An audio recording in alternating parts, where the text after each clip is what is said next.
J'aimerais rappeler aux frères salafis que lorsqu'on ne connaît pas une chose, on se renseigne, on demande. Et c'est pas parce que tu n'as jamais entendu une chose qu'elle est fausse. Il ne faut pas aussi se précipiter à donner des jugements et à taxer d'égarés bil jahl. Et s'il y a une divergence mu'tabar qui est considérée entre les savants de la sunna sur un sujet, il faut accepter qu'il y a une divergence.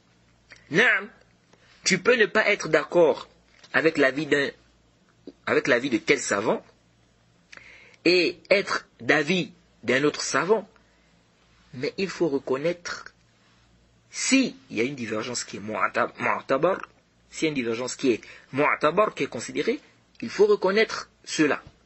Il faut reconnaître qu'il y a une divergence. Que tu le veuilles ou pas, la divergence est là.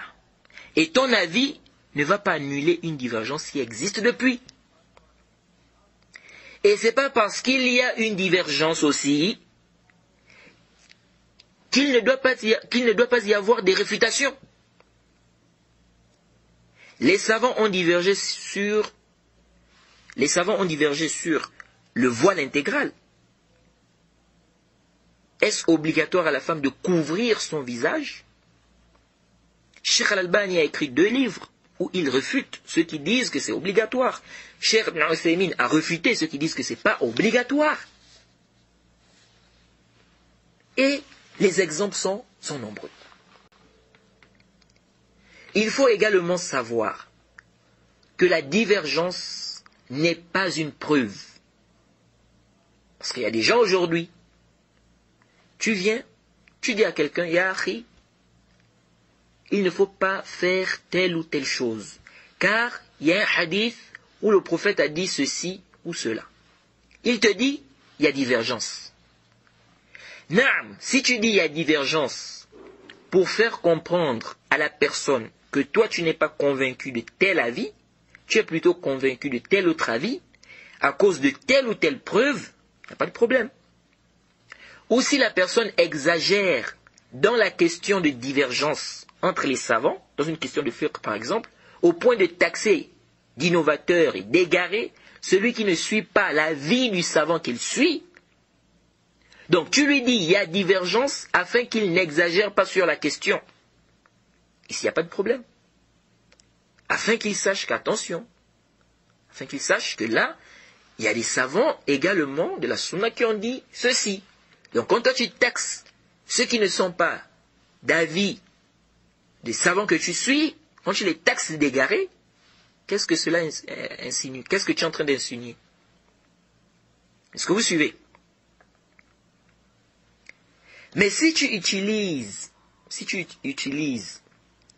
cette parole, il y a divergence, si tu utilises ça pour rejeter les preuves, ou pour ne pas accepter la vérité, ou pour qu'on ne te réprimande pas,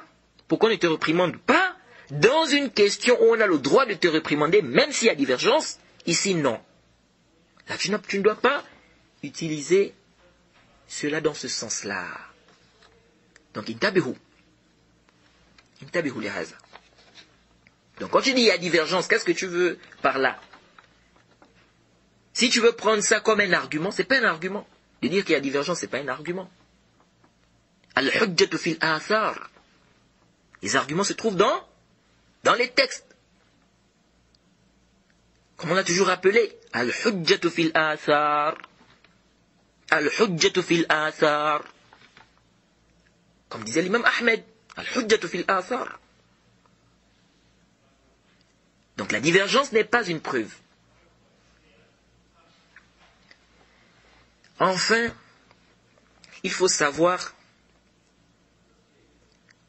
que les questions de jurisprudence dans lesquelles les savants de la sunna divergent entre eux, cela ne doit pas causer des divisions, de la haine entre les frères salafis ou entre frères salafis.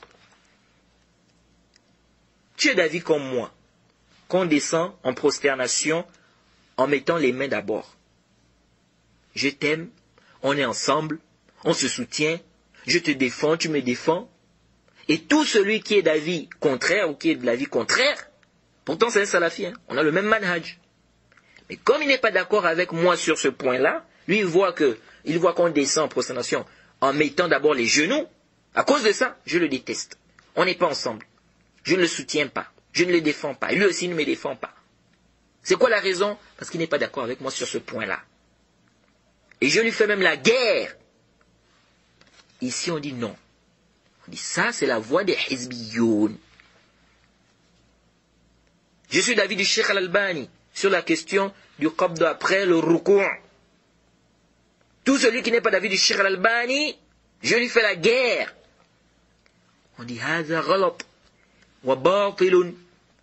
Ça c'est la hizbiyya. C'est du sectarisme. Donc faites attention à cela. Parce qu'il y a des gens comme ça aujourd'hui. Ils se réclament de la salafiyya. Et ils font l'aveu, le désaveu sur des questions, n'est-ce pas, de divergence entre les savants, des questions de fiqh où les savants ont divergé. Et ils taxent les autres d'innovateurs comme ça dans le désordre. Donc, intabihu li hadha.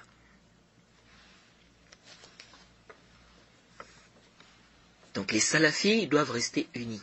Et ils ne doivent pas se diviser pour ce genre de questions. Des savants divergés, c'est une question de fiqh. Des savants ont pris tel avis, l'autre savant a pris tel autre avis. Un frère salafi a pris cet avis, il est convaincu de cet avis, l'autre est convaincu de l'autre avis.